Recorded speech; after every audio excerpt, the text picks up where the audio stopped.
Well, I think it's an amalgam of many American styles. I think it also is one of the really important documents that we have in American music, actually in music internationally. It's like going to the ring cycle or something. I mean, this is not just a little piece, this is an event. This was really an invitation to a really wide community to come and experience what music and art could be together. And what happens with Bolcom and Blake is that there's this conversation between the 17th century and the 20th century and the 21st century, because Bolcom hears and understands what Blake was looking for.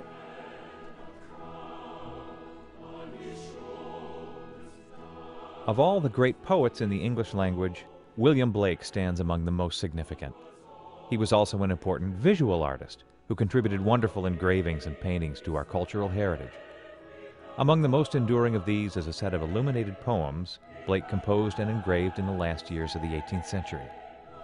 The songs of Innocence and of Experience were created by Blake in illuminations of text and illustrations, engraved on copper plates and printed. Blake and his wife then hand-colored them and sold them in book form to friends and patrons. To this day, these 47 short lyrics continue to be read, revered, and appreciated by generations. Over the centuries, Blake's poetry has inspired many other artists. Among them is William Bolcom, one of the deans of American composers. Bolcom's love affair with Blake started when he was still a teenager. I mean, this was a time in 1956 in Seattle, Washington. I was an English minor. I was, of course, a music major. And I happened to pick up just a copy of the old Viking edition of William Blake, and I immediately fell madly in love with Blake. And what I found myself doing, as I made sketches over the years, was doing things that were in such a disparate group of styles that it was at first rather frightening. I didn't know why I would suddenly find myself unable to keep myself from setting the shepherd in country and western. And I said, I can't be doing this sort of thing. And when I finally realized, well, that seemed to be the name of the game, I began to realize that in Blake's own case, he was quite an eclectic poet. The songs draw from particularly the 17th century, which he was quite in love with, even some from boyhood, and also the street poetry of his time. And the mixture of all these different people speaking from all their different voices, I think, is what excited me to give every one of the songs of Innocence and of Experience a kind of different musical personality. Over the next 25 years, Bolcom fashioned the entire set of poems into a musical work requiring a massive chorus, boy choir, full orchestra, and more than a dozen soloists. Since its premiere in 1984 by the Stuttgart Opera Orchestra, it's been produced over a dozen times to rave reviews. Leonard Slatkin led a concert recording in Ann Arbor that won the 2006 Grammy Award for Classical Music. By any measure, the piece has earned its place alongside the great 20th century American classics. Yet, as satisfying as the music is, there is a significant visual part of Blake not experienced in the concert hall. Bolcom always knew that the impact of Blake's central theme, the two contrary states of the human soul, would be enhanced if the illuminations could be experienced along with the music. I did study them, but I kept that really as something I felt should be understood on its own terms. And I was always hoping at some point there would be a way to show an audience the illuminations in some way connected with the poems themselves.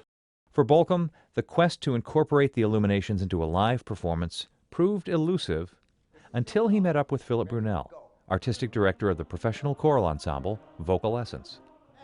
Brunelle had always hoped to present the songs of Innocence and of Experience in his home community of Minneapolis and St. Paul. After years of planning, Brunelle programmed it as the grand finale to a major William Bolcom festival in April of 2007. Well, about every 6 or 7 years, I have thought of it being important for us to bring to the community a composer from the past, or more likely from the present, that this community perhaps has not known as much about. And I always knew that when the day came, we would do William Bolcom. because, again, of this wide, creative range of music. I knew we couldn't do everything, but I knew we could do the cabaret songs. I knew that we could have him involved. We could have opera arias, certainly. I knew that we could have some of his piano music, his chamber music, and then all of it focusing in on making this performance, these two performances of the songs of Innocence and of Experience, as the centerpiece of what we were trying to do. Rather than produce Bolcom's oratorio only as a musical event, Brunelle wanted to explore the visual possibilities afforded by the Blake illuminations. For creative direction, he turned to Jon Cranney, a theater director and former artistic director of the Children's Theater in Minneapolis, with whom Brunelle had collaborated on many occasions. When Bolcom decided to set these poems, obviously he was dealing with the text and the storytelling of the poems, and had to leave behind the illustrations that are part of the illuminations. And so he had always felt and wanted some kind of performance that would include them. Well, immediately came to my mind Wendall Harrington, who is known in the theater world as the guru, so to speak, of projected images in a live performance in the theater. And Bolcom had done one of his operas at the Lyric in Chicago, his opera View from the Bridge. We got along wonderfully well. I thought she did a terrific job of enhancing without ever getting in the way of the main business of the opera, which is, of course, the sung text. And I was sure that she'd be able to do the same thing with the William Blake engravings, which, of course, in the end she did, and I think wonderfully. Well, the challenge of doing a project like this is to be fair to the music and also to deliver Blake justly. It's not, you can't take the work of William Blake and turn it into a Nickelodeon cartoon. At the same time, what Bill and Blake are doing together is such an extraordinary feat, because the basis of the Blake story, the Blake poetry, is he's talking about probably the greatest human spiritual issue that we have, and that is, what do we owe to man? What do we owe to God? Why are we here on earth? These are not small items. So it's crucial that we deliver this in a way, first of all, that keeps that story alive, makes it compelling, and makes it enjoyable to explore. Harrington set to work exploring the intricacies of the engravings and found in them a wealth of stimulating and meaningful details. Just as Blake's poetry is rich in symbolism, so too are the engravings. By focusing on the details found in them, she could introduce movement into the images and create visual dynamics.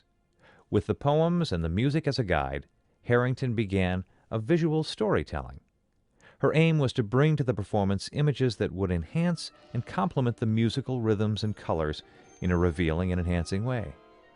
She soon discovered that she had embarked on the creation of 47 tiny movies to accompany the 47 songs.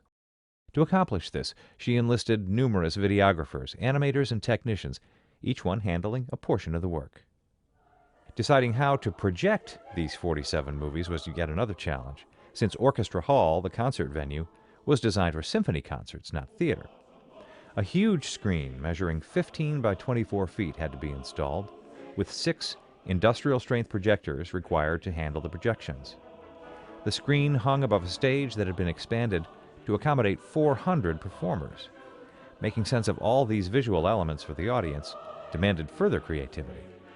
One of the aspects of the enormity of it is when you get all those forces together and you put them on stage, you have a sea of black.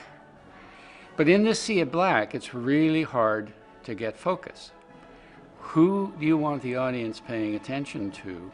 And then you add the element of these projections, which are huge and oversized.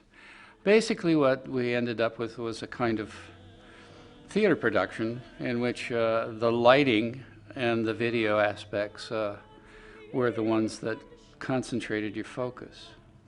To help the soloists stand out from the crowd, Cranney positioned them on 4 elevated towers, isolating them from the chorus and providing greater dimensionality. Live video cameras projected images of the soloists onto smaller screens on either side of the stage, creating a focal point for the audience during their solos. Compared to the staging, assembling the musical forces of orchestra, soloists, and the huge chorus was somewhat less challenging. Thanks to the high caliber of artistic talent in the Minneapolis-St. Paul area, the production was nearly 100% homegrown. With the exception of just a couple roles, what we were able to do is use soloists who either live here or who originally were from here, so that it became, for the most part, a community endeavor, and therefore a very happy one. We knew we could bring in Minnesota Chorale. They were interested in being part of it. We could bring in the Minnesota Boy Choir. I mean, we brought in a lot of elements to make it all work. For composer William Bolcom, the marriage of illuminations to the text and music helped illustrate what Blake was trying to communicate in his theory of contraries, finally completing the vision that Bolcom had always imagined.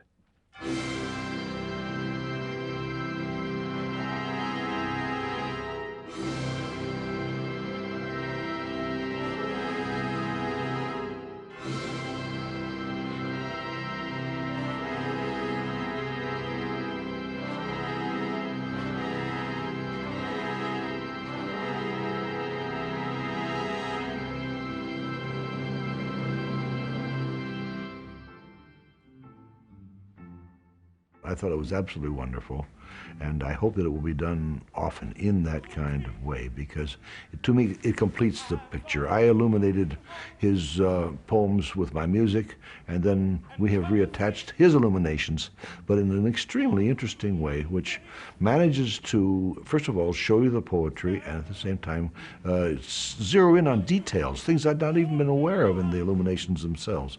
That's what I think was quite exciting.